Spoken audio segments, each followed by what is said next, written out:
Smart at Work vous est présenté en partenariat avec Manutan.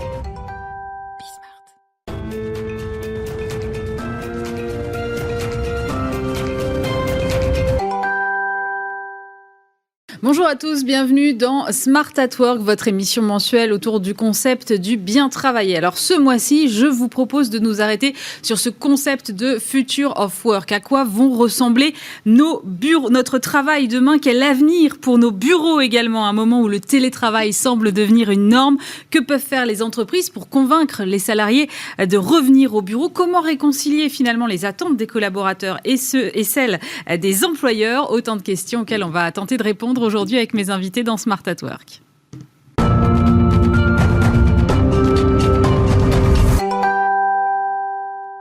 Et pour commencer cette émission, je suis avec Marie Vaillant. Bonjour.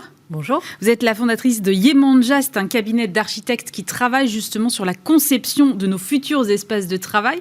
Alors c'est vrai qu'on est 1 an et demi à peu près après le début de la crise. Au début, on entendait beaucoup « on sera tous éternellement en télétravail, c'est la fin des grands complexes de bureaux ». Évidemment, la réalité aujourd'hui, 1 an et demi après, elle est un peu plus compliquée que ça. Est-ce qu'on peut quand même avoir quelques tendances aujourd'hui, quelque chose dont on serait à peu près sûr pour l'avenir de nos bureaux ? Oui, je pense que toutes les entreprises ont pu mener une réflexion autour de quelle quantité de télétravail, quelle envie des équipes et des managers d'avoir les personnes au bureau, et que ça s'est clarifié. Et la tendance, elle est forcément très hybride. Donc du télétravail dans toutes les entreprises, sauf ceux qui ont que des métiers sur lesquels il faut intervenir physiquement. Des métiers de production plutôt. Oui, voilà. Et donc, mais sinon, du télétravail pour tout le monde. Et ce qui va varier selon les entreprises, c'est la quantité. Et des bureaux quand même pour toutes les entreprises, sauf quelques exceptions qui sont en full remote. Ça existe, mais c'est quand même pas la norme. C'est plus facile d'être en full remote quand on a des petites équipes aussi que quand on est... Plusieurs milliers, non ? Il y a quelques entreprises assez emblématiques, mais qui sont full tech. Ouais, voilà, et donc qui sont très à l'aise avec la collaboration à distance sur des outils informatiques. Et puis ça dépend beaucoup du style de management de chaque entreprise. Donc il y a des managers qui vont avoir beaucoup de facilité à échanger avec une équipe à distance, et il y en a qui vont préférer la relation à la machine à café, qui est assez irremplaçable à distance. Et alors, ça suppose quand même qu'on redéfinisse complètement ce qu'on fait au bureau et pourquoi on y vient. Oui. D'abord, si vous venez au bureau et qu'il y a ne serait-ce qu'un tiers de l'équipe qui n'est pas là, et que donc il y a un tiers des postes inoccupés, ça va donner quand même une impression un peu étrange d'être dans un lieu pas complètement vivant. Donc déjà, pour que l'endroit soit agréable, il doit nécessairement être repensé. Et puis quand vous venez au bureau, il faut que ce soit très utile pour collaborer. Si vous avez besoin de travailler tout seul, vous pouvez rester chez vous, sauf si vos conditions à votre domicile ne le permettent pas. Mais globalement, si vous venez au bureau, c'est pour travailler avec vos collègues. Vos collègues vont peut-être être pour certains à distance. Donc dans ce cas, il faut aussi pouvoir travailler et avec ceux qui sont là et avec ceux qui sont à distance. Donc oui, ça nécessite presque partout des réorganisations à minima. Et ça veut dire que la relation devient plus importante aussi au cœur de l'espace de travail ? Oui, c'est-à-dire vraiment de travailler sur des espaces collaboratifs. C'est-à-dire, au-delà de la salle de réunion, vraiment un endroit où on peut co-créer, où on peut échanger très facilement avec un collègue, puis un autre, de faire une réunion à 2, à 3, à 10, de faire des choses qui sont modulables et qui vont favoriser la rencontre. Il faut que quand vous venez au bureau, vous preniez un shoot de culture de l'entreprise et plein d'échanges avec vos collègues. En fait, on vient y chercher plus l'énergie des autres que finalement un poste de travail. Oui, alors ça, c'est ce que moi je pense. Encore une fois, ça dépend vraiment du projet de chaque entreprise. Il y a aussi quand même un sujet d'ergonomie. Parfois, chez soi, on n'a pas les bons outils ou la bonne chaise. Donc, il faut aussi que le bureau soit quand même un lieu confortable, qui reste accueillant. Il ne faut pas que vous soyez non plus dans une gare et que ce soit épuisant. Donc, ça va vraiment dépendre des populations, des métiers et des types de management. Mais globalement, oui, bien sûr, on vient surtout collaborer quand on vient au bureau maintenant. Et quand vous repensez des espaces de travail, vous travaillez avec qui ? Alors avec les managers pour savoir comment ils managent et comment vous adaptez les espaces ? Oui, ce sont des projets avant tout humains. Donc nous, ce qu'on préfère, c'est de pouvoir travailler avec les ressources humaines. On aime beaucoup les services généraux, on a énormément besoin d'eux, mais c'est vrai que ce sont des projets humains. Et en général, c'est pour ça que maintenant on peut en parler, parce que comme vous avez dit, ça fait 1 an et demi. Donc les DRH ont établi des politiques, les managers en ont discuté, et les équipes sont prêtes à mettre en œuvre ce qui a été décidé sur le plan humain. Donc on travaille avec les ressources humaines et après, oui, avec les managers. Et on fait aussi des ateliers avec les équipes parce que ça peut être très stressant pour les équipes de ne plus avoir de poste attitré. Ça se développe. De venir parfois au bureau, parfois pas. D'avoir peur de venir au bureau et de ne pas avoir de place s'il y a eu une réduction du nombre de postes. Donc, il faut vraiment que tout le monde puisse s'approprier le projet pour avoir envie de revenir au bureau. Parce que c'est aussi la tendance, c'est que toutes les personnes qui nous appellent nous disent quasiment en première phrase « J'ai besoin que les personnes reviennent au bureau. J'ai envie qu'ils reviennent au bureau. J'ai envie qu'ils aient envie de revenir au bureau. » C'est un gros défi alors. Merci Marie, vous restez avec nous. On va poursuivre cette discussion avec 2 autres invités dans un instant.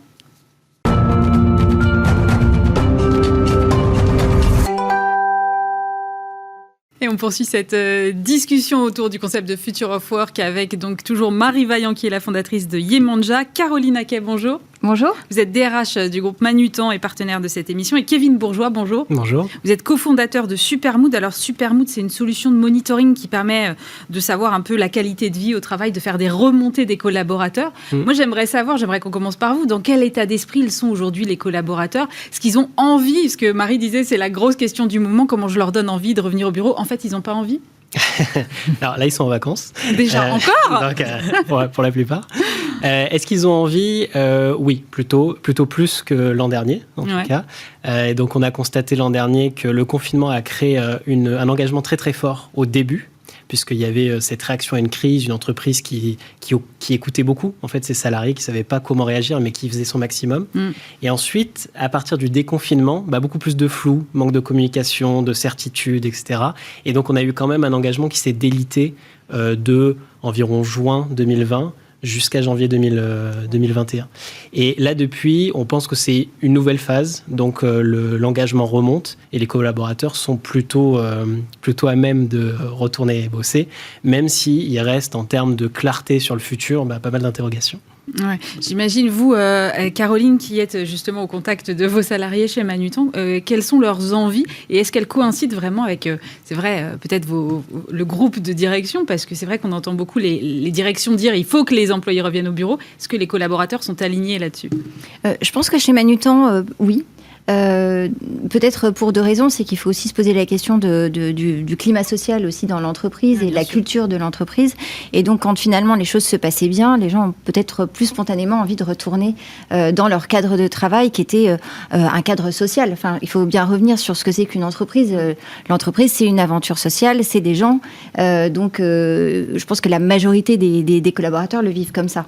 Je pense que le souci aussi qu'on peut avoir, c'est pour certains collaborateurs et dans certaines entreprises, c'est s'il y avait des sujets qui n'étaient pas réglés avant, qui ont été un peu mis sous cloche pendant le confinement. Et là, il y a peut-être une opportunité de ne pas se retrouver dans une équipe où on n'est pas à l'aise, etc. Donc forcément, on a moins envie de revenir. Ouais. Donc il ne faut pas se tromper aussi sur la lecture. Ce n'est pas forcément que de la lecture sanitaire ou de la lecture d'air du temps.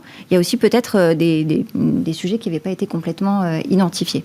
Donc c'est vrai que pour revenir à Manutan, aujourd'hui, il y a une vraie envie de revenir parce que c'est une entreprise qui a vraiment construit son corps social et qui en est très fière. C'est une entreprise qui ne s'est jamais arrêtée aussi, puisque quand vous avez une partie logistique, en fait, l'entreprise, nous, on n'a pas fait partie de ces gens où il ne s'est rien passé. On avait toutes les équipes de log qui étaient là, les managers qui étaient là, et donc ça donnait un fonctionnement hybride, avec un 100% télétravail sur les équipes un peu support, et puis la logistique en télétravail, on n'a pas trouvé encore. Justement, comment on fait pour garder de la cohérence au sein d'une entreprise, Marie Vaillant, quand on a comme ça des services qui, évidemment, peuvent télétravailler et d'autres qui sont à la production et qui ne peuvent pas? Est-ce qu'il faut aussi redessiner les entrepôts pour finalement que tout le monde soit un peu sur un pied d'égalité et qu'ils ne se sentent pas un peu exclus de ces nouveaux bureaux super design?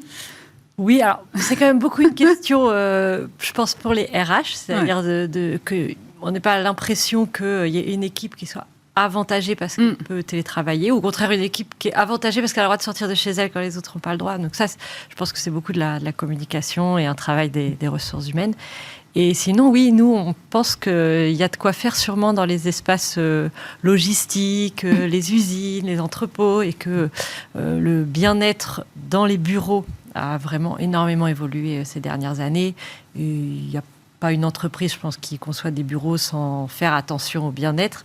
Je ne suis pas sûre que dans les usines, ça a encore vraiment progressé, mais oui, il y a des choses à faire. Mais le plus important, je pense, ça va être le management, la communication qui est faite vis-à-vis des équipes. Donc ça va pas être tellement dans les mains de la ménagère du bureau. Oui, ce serait un peu simple, je pense, d'imaginer que uniquement en rajoutant une table et 2 chaises, ça va bien se passer. Donc oui, c'est vrai que la tentation, je pense qu'il y a 2 tentations dont il faut se méfier, c'est de se dire on va vite régler nos histoires de télétravail et puis hop, on repart comme avant et on fait comme si c'était rien passé, parce qu'on a peut-être cette tentation d'une sécurité, de quelque chose qui est clair, qui est ancré, comme ça, enfin, on peut se remettre au travail. Comment est-ce qu'on gère l'hybride ? Ouais. Parce qu'effectivement, une fois qu'on a dit hybride, ok, très bien, mais si j'ai un collaborateur qui veut faire du full télétravail, l'autre qui n'en veut pas du tout, et le troisième qui veut au milieu, comment on fait ? Alors, c'est vrai que la notion d'hybride, elle est compliquée, puisque finalement, quand on était tous confinés, c'était assez simple. Parce que tout le monde avait les mêmes règles. Et on aime bien quand tout le monde a les mêmes règles. L'hybride, on l'a vu justement lors du premier retour, quand on n'avait pas vraiment réfléchi, qu'on était sur des jauges qui n'arrêtaient pas de bouger, 20%, machin, donc il y en avait certains qui étaient là, d'autres qui n'étaient pas là. On n'était pas équipés. Donc la question de l'outil informatique et de la capacité à le mettre en place rapidement, c'est des salles de réunion. Ça, c'est, je pense, des choses sur lesquelles vous travaillez. Parce que si vous n'avez pas des salles de réunion qui sont entre guillemets Teams friendly ou Zoom friendly, vous êtes avec votre ordi, il y a quelqu'un qui est en ligne, vous discutez, et en fait celui qui est en ligne, on l'entend plus, on l'écoute plus, il dit mais je comprends pas. Enfin bon, quand il y a plusieurs conversations croisées aussi dans une réunion, ça devient l'enfer. C'est extrêmement désagréable et ça, on voit que ça ne fonctionne pas. Donc quand c'est pour 2 mois, fine, mais si on se dit que c'est vraiment vers ça qu'on va devoir aller, là il y a un travail en effet un peu technologique à faire, mais aussi un travail de management pour dire mais comment je manage mon équipe et avec des choix à faire et des choix qui vont pas pouvoir se faire au niveau de l'entreprise. Je pense que là, un des sujets, c'est d'admettre qu'on va devoir rentrer dans les équipes. C'est OK, on fait son accord de télétravail, il est pour l'entreprise, etc. Il est collectif. En France, on aime bien avoir des choses qui sont pour tout le monde, la passion de l'égalité. Mais il faut admettre qu'en fonction des équipes, en fonction du manager, le rythme, l'organisation peut être différente. J'ai l'impression que ce sujet, par contre, a été à présent bien clarifié dans beaucoup d'équipes. C'est-à-dire que autant, je suis tout à fait d'accord qu'au sorti du confinement, c'était flou et difficile, autant maintenant, en tout cas les gens qui nous contactent, mais c'est peut-être justement, ils sont arrivés à maturité, ils nous contactent, on sent que ça a été discuté et justement, qui vient quand, pourquoi, comment, ça a été clarifié. Alors Kevin, vous dites que c'est pas si clair que ça. Non, c'est pas si clair que ça. En fait, ça a été discuté, etc. Mais ça l'est plus. Et c'est le problème. J'en parlais avant l'émission. Dans nos stats, on s'est rendu compte qu'il y avait 70% des collaborateurs qui pouvaient parler, enfin qui se sentaient capables de parler avec leur manager de ces contraintes de télétravail, etc. Ça, c'était au premier confinement. 1 an après, ça tombe à 35%. Donc en fait, là, ça y est, les entreprises ont justement statutairement dit c'est 3 jours de télétravail et puis basta. Et en fait, le dialogue s'est un peu arrêté là. Et c'est ça qui est assez intéressant, c'est qu'il faut rentrer justement dans les équipes, c'est ce que disait Caroline, puisque une règle absolue pour toute l'entreprise ne marche pas. En fait, il y a des contraintes de lieu, il y a des contraintes de temps aussi, les horaires, etc. Et donc, par exemple, une contrainte de souplesse d'horaire est complètement indépendante de l'endroit physique. Oui. Voilà. Et donc, il y a des entreprises qui ont pris des mesures temporaires, par exemple la flexibilité des horaires, notamment pour les femmes qui ont été reléguées pas mal à leur rôle de mère pendant les confinements, et ça s'arrête. Donc, en fait, on finit le confinement et ça y est, on réinstitue. Ou au contraire, sur des contraintes de lieu, on va laisser le télétravail pour tout le monde, n'importe où, n'importe quand, mais finalement, ça ne plaît pas à certains managers ou à certaines équipes même qui perdent ce lien social. Et donc, il faut avoir une certaine granularité, une écoute qui est granulaire, mais aussi un moyen d'action qui est granulaire. Et ce qui est dans la main des RH, ce qui est managérial, et ce qui est un bon casse-tête, d'ailleurs, managérialement. Est-ce que vous avez le sentiment, finalement, que les collaborateurs peuvent prendre le retour au bureau comme une certaine privation de liberté ? J'étais libre de faire du télétravail à 100%. Ouais.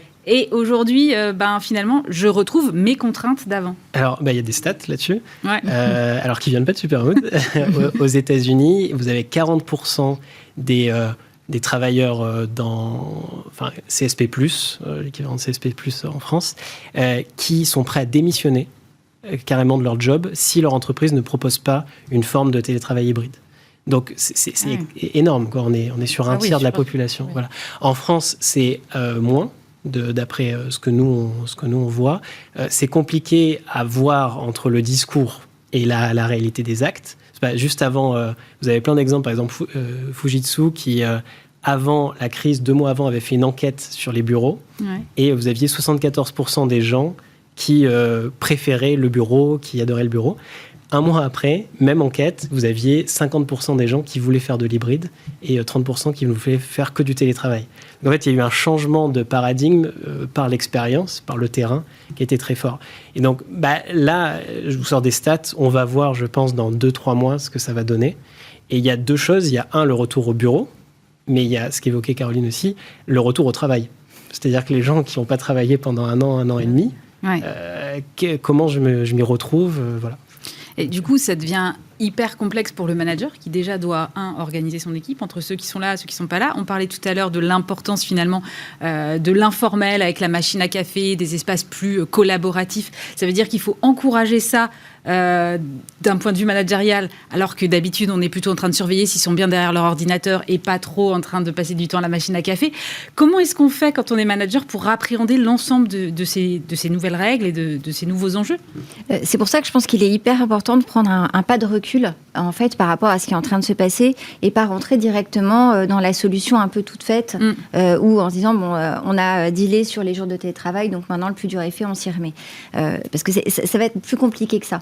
Et c'est pas que... alors, à la fois, il y a des détails qui vont être des irritants. Pour vous donner un exemple très précis, c'est le choix des jours de télétravail. Si vous... aujourd'hui, vous bougez dans une entreprise à la Défense ou dans des grands groupes et vous arrivez le lundi ou le vendredi, il n'y a personne. Ouais. Donc, est-ce que ça veut dire que c'est des jours... l'entreprise dit, OK, le lundi, le vendredi, il n'y a personne. Ou est-ce qu'on dit, non, il faut qu'on répartisse les gens. Donc, il y en a certains, ils seront là lundi et d'autres qui sont là vendredi. Comment vous choisissez dans votre équipe ? Est-ce qu'on fait des tours ? Voilà. Est-ce qu'on fait des tours ? Alors, j'ai vu qu'il y avait des gens qui essayaient vraiment de faire quelque chose de très sophistiqué en donnant des nombres de vendredis autorisés, etc. Donc, vous voyez l'usine à gaz, en fait, qu'on est en train de monter, alors qu'en fait, finalement, le grand enseignement de toute cette période difficile, ça a été le lâcher-prise, l'autonomie, la capacité des gens à s'organiser par eux-mêmes. Donc, il faut faire super attention, parce qu'on a eu ce moment un espèce un peu d'Éden managérial où certains, parce qu'ils n'ont pas eu le choix, ils se sont retrouvés à vraiment devoir ouvrir leur chakra et à être très très lâcher prise. Et si finalement l'entreprise répond en rajoutant des règles extrêmement complexes, on va rater le coche en fait. C'est pas ça le rendez-vous entre guillemets avec l'histoire. Alors, petit H, mais l'histoire managériale qui est celle qu'on est en train de vivre en ce moment. Et le deuxième écueil, c'est d'imaginer que c'est réglé. C'est-à-dire que là, ce qu'on va convenir maintenant, ça va tenir pendant... je sais pas, voilà. Et il faut garder cette idée d'agilité et il faut s'y remettre si jamais on voit que ça ne marche pas. Oui, alors effectivement, agilité, mais quand on construit des bureaux ou quand on les pense ou quand on les aménage, c'est pas pour juste les prochains 18 mois. Comment on fait, Marie ?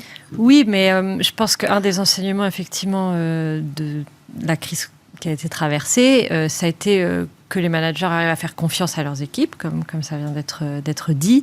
Et donc, de toute façon, on va vers des bureaux dans lesquels les collaborateurs vont être plus libres de bouger, de s'installer où ils ont envie. Et moi, je pense même qu'ils peuvent y être encouragés pour justement multiplier les rencontres, multiplier les échanges quand on vient au bureau.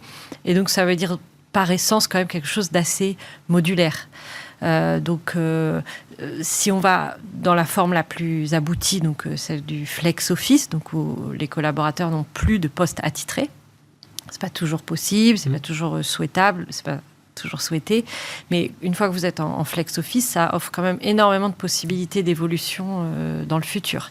Et l'idée, c'est de faire un bureau qui soit pas forcément plus petit ou plus efficace, mais qui soit différent, et que le jour où tout le monde a envie de venir pour une journée particulière, on va co-créer quelque chose, ce soit possible, mais le jour aussi où c'est seulement quelques personnes qui viennent travailler au calme, c'est possible aussi. Donc, je pense que les aménagements qui sont faits sont quand même assez modulables, j'espère, pour accueillir les changements à venir dans le rythme de travail ou la manière dont les équipes vont collaborer. Il faut intégrer la visio dans les espaces de travail au bureau aussi ? Beaucoup de... Oui, ce qui a été dit, beaucoup d'hybrides. Alors, évidemment, l'exemple de la salle de réunion, il est évident. C'est-à-dire que si vous faites une réunion, il faut que ça puisse accueillir des personnes qui sont restées en télétravail à ce moment-là. Dans l'espace de travail en tant que tel, je ne sais pas, c'est peut-être plus compliqué, mais aujourd'hui, on est quand même très connectés dans beaucoup d'entreprises, je pense, par des messageries qui vous permettent d'échanger énormément avec vos collègues, même s'ils ne sont pas assis à côté de vous. Est-ce que tout ça est valable quelle que soit la taille d'entreprise, Kevin Bourgeois ? Est-ce que c'est valable pour les startups, les grands groupes, mais aussi la PME du coin ? Non, et je pense que, en fait, il faut parler de granularité. Là, on s'attache, mais c'est toujours le cas, sur le CSP+, qui travaille sur son ordinateur toute la journée et qui habite en région parisienne. Non, il y a une pluralité de métiers qui est très forte. Ne serait-ce que le télétravail, pendant le deuxième confinement, ça a finalement touché, je pense, 40% de la population, pas plus. En fait, il y avait une majorité de la population qui n'était pas en télétravail. Pourtant, c'est au cœur du débat parce que c'est un gros changement. Et donc, non, il faut regarder la taille des entreprises, le vécu. Exemple, quand on est dans une entreprise avec une majorité de salariés qui est désengagée, c'est vachement plus dur de faire confiance, etc. Parce que de base, le collaborateur est désengagé. Quand on est dans un milieu très engagé, très dynamique, c'est beaucoup plus simple, on peut donner plus de liberté. Pareil sur la taille de la structure, vous avez une communication qui est complètement différente à 10-15 personnes qu'à 1000 personnes. Sur le type de métier, voilà, donc il faut une écoute alors là je prêche pour ma paroisse, mais en tout cas réfléchir avec les collaborateurs aux différentes options, ne pas prendre une option pour toute l'entreprise, à part si on est 10, bien sûr, et aussi décentraliser la prise de décision. C'est-à-dire que, par exemple, le fait d'équiper les salles de visio, ça permet au manager, lui aussi, dans ses plannings, d'avoir des plannings avec la moitié de son équipe sur place et la moitié en dehors du bureau. S'il n'y a pas de salle de visio, c'est soit tout le monde est dans la salle, soit tout le monde est en visio. Et donc, voilà, c'est ce genre de choses qu'il faut prendre. La taille de l'entreprise compte moins que le métier, le type de métier, ce que ça implique et le côté managérial, comment sont organisées les équipes. Comment vous prenez justement les décisions chez Manutan ? Vous consultez tout le monde avant d'établir d'éventuelles règles de télétravail ? Tout le monde, on est un petit peu nombreux, mais déjà c'est vrai qu'il y a vraiment une culture de la communication, et là je rejoins vraiment ce que disait Kevin, c'est il faut rester complètement en contact avec les collaborateurs. Peut-être que pendant la crise d'ailleurs ça a été très bien fait, et après ça s'est arrêté, et ça c'est vraiment dommage. Alors c'est vrai que chez Manutan il y a cette culture de la communication interne, et une des premières choses qu'on a fait pendant le confinement, c'était de continuer justement ces plénières où normalement il y avait toute l'entreprise qui était là, il y avait 300 personnes qui étaient dans la même salle tous les mois avec la direction générale qui présente les options, etc. Et là ils se sont dit il faut qu'on garde ça. Donc ils travaillaient en mode hybride pour trafiquer quelque chose. Mais l'idée qu'il fallait garder ça, que c'était extrêmement important. Donc oui, la com interne, c'est vraiment fondamental. Et on ne peut pas se couper justement des collaborateurs et des managers intermédiaires. Donc nous, c'est vrai que pour lancer toute notre étude sur justement ce qu'allait être le futur du travail chez Manutan, il y a eu en effet des enquêtes pour voir quelles étaient leurs aspirations, comment ils voyaient les choses, comment ils se projetaient. Ça paraît évident en fait que c'est la bonne manière de procéder. Le top-down, là, il a fait... Il est compliqué. Mais pour revenir un peu sur la question, est-ce que c'est la taille d'entreprise, etc., Je pense qu'un des marqueurs les plus forts, c'est vraiment la culture de l'entreprise. Oui. C'est-à-dire qu'il y a des très grandes entreprises qui vont vraiment se saisir de ce sujet et le transcender et en faire un élément supplémentaire d'attractivité.